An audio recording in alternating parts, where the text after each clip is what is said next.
Assalamualaikum teman-teman. Di video kali ini saya akan membahas tentang social media marketing atau pemasaran melalui media sosial.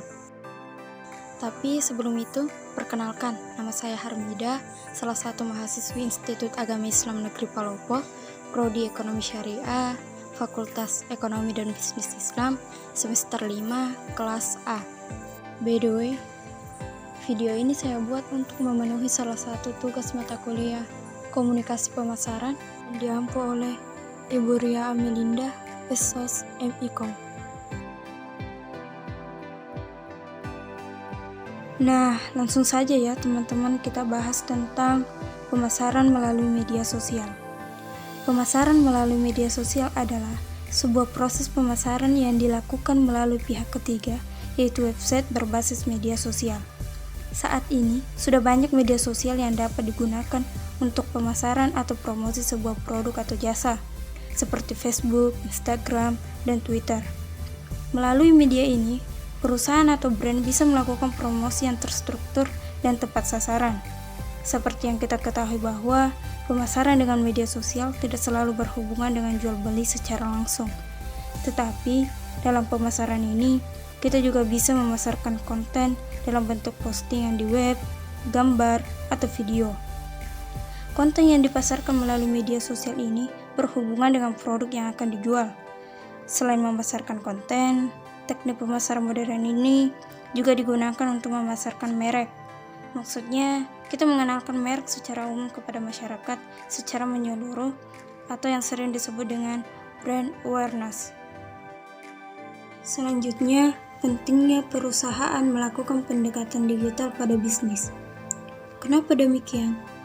Kenapa perusahaan penting melakukan pendekatan digital pada bisnis? Karena pengguna internet itu sangat banyak jumlahnya. Di Indonesia saja, pada tahun 2017 tercatat mencapai 54,68% pengguna internet dari total jumlah penduduk Indonesia sekitar 262 juta jiwa. Coba bayangkan, ini di tahun 2017 loh. Bagaimana pada tahun ini? Tahun 2020. Apalagi di tengah pandemi yang mana segala aktivitas harus dilakukan secara virtual. So, hal inilah yang harus menjadi indikator bagi pelaku bisnis untuk melakukan pendekatan secara digital pada bisnis, produk, dan jasanya. Nah, selanjutnya proses pemasaran melalui media sosial. Seperti yang kita ketahui bahwa pemasaran melalui media sosial itu tidak bekerja secara langsung. Jadi, konversi penjualan akan membutuhkan waktu yang cukup lama. Karena kenapa? Karena masyarakat membutuhkan trust atau rasa percaya. Sehingga, namanya proses konversi ini, marketer harus bersabar dan menerapkan metode yang tepat. Misal, target promosinya jelas dan interaksi dengan masyarakat berjalan dengan baik. Selanjutnya, strategi dalam pemasaran. Walaupun menggunakan media sosial adalah sebuah strategi pemasaran bisnis yang tepat, kita tetap perlu mempelajari beberapa strateginya agar lebih kreatif dan cermat dalam menggunakannya sebagai sarana pemasaran. Nah, strateginya itu ada 3, yaitu yang pertama, menentukan target dan jenis media yang digunakan. Strategi pertama tentunya kita perlu menentukan target pemasaran produk bisnis kita. Misal, yang menjadi target kita adalah pengguna media sosial yang berasal dari kalangan pelajar dan mahasiswa, atau kalangan eksekutif muda yang memiliki segudang rutinitas. Ini tentu harus kita pelajari terlebih dahulu. Pada umumnya, mungkin produk-produk kuliner bisa menjangkau pasar yang lebih luas. Sementara produk-produk teknologi dengan harga yang cukup mahal, lebih baik difokuskan pada kalangan eksekutif muda atau mahasiswa yang ekonominya memadai. Selain memutuskan kalangan mana yang dijadikan target, kita juga harus fokus memilih media sosial mana yang cocok untuk memasarkan produk kita.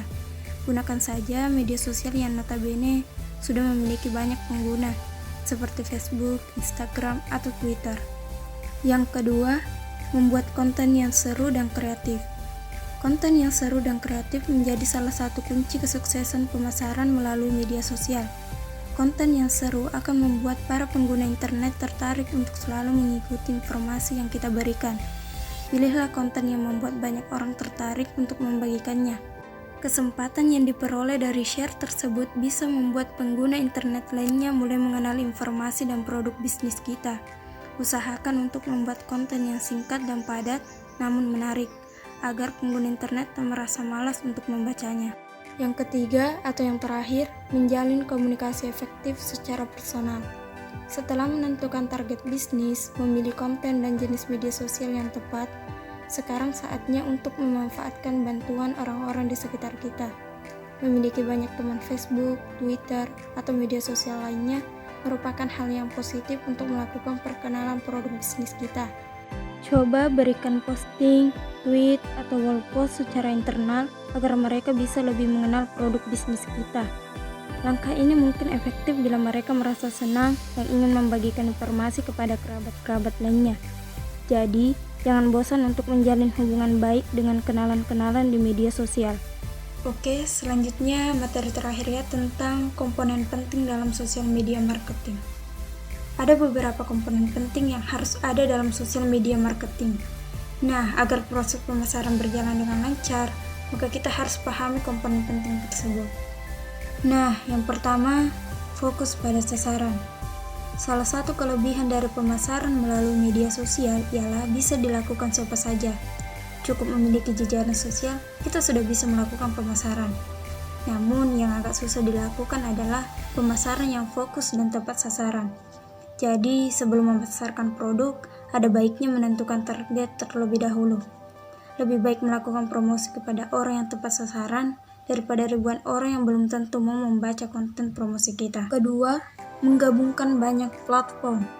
Biasanya, pengguna media sosial di beberapa platform memiliki keunikan tersendiri dalam menanggapi promosi. Mungkin ada yang suka promosi secara hard selling, ada yang suka promosi ringan, promosi dengan gambar, dan juga video. Tiga, aktif dalam berinteraksi. Saat menggunakan media sosial, jangan lupa berinteraksi dengan masyarakat. Saat ada yang bertanya atau melakukan komplain, kita harus menanggapinya dengan baik. Aktif berinteraksi akan membuat merek yang kita miliki semakin dipercaya. Selanjutnya, yang keempat, menggunakan influencer. Selain menghadirkan konten yang bermutu, menggunakan influencer juga bisa digunakan untuk menarik banyak pembeli. Kita bisa menggunakan beberapa selebriti atau selebgram yang dekat dengan masyarakat. Oke, yang kelima atau yang terakhir, bersabar. Sosial media marketing membutuhkan kesabaran. Teman-teman nggak lagi salah dengar kok. Memang benar-benar dibutuhkan kesabaran. Sama ketika teman-teman ditinggal doi pas lagi sayang-sayangnya. Harus banyak-banyak bersabar. Oke, kita lanjut kepada materi. Bercanda ya teman-teman. Oke, kita lanjut. Sosial media marketing membutuhkan kesabaran. Karena peluang menyerahnya seorang marketer itu cukup besar. Sebab konversi penjualan tidak bisa dilihat secara langsung. Masyarakat butuh diyakinkan untuk mau membeli. Oleh karena itu, promosi di sini harus dilakukan secara berkala dan menarik.